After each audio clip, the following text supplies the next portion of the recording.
पूर्वी तुम्ही मायराला जर घरी गेला ना माता मावल्यांना आणि वायरची पिशी घेऊन, पूर्वीच्या पिशा नव्हत्या महाराज, युरियाच्या सोपल्याच्या गोण्या असायच्या, आणि तुम्ही जर पिशी घेऊन मायराला गेला आणि तुमची आई जर मायराला जिवंत असाल, तुमची पिशी कधी मोकलेली आली माझ्या बहिणींनो.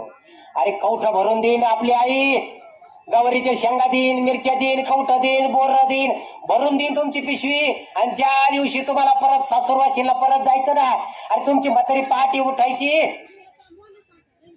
आणि चूल असायची हो, वल्ल सरपण असायचं, पाठी उठून फुकणीनं फुको फुको स्वयंपाक करायची आणि 2-3 भाकरी कवायला थापून द्यायची, तिच्यावर मिरचीचा गोळा पाट्यावर लोटायची ती, आणि ती मिरची करून ती बांधून तुम्हाला द्यायची हो, उपरण्यात बांधून द्यायची. आता येतं का गठोड? दिवाळीला जर गेलं तर गठोड नाही, गाठोड नाही, काही नाही, काही नाही. साडी घेतली तर घेतली नाही तर निघा. नाही नाही नाही.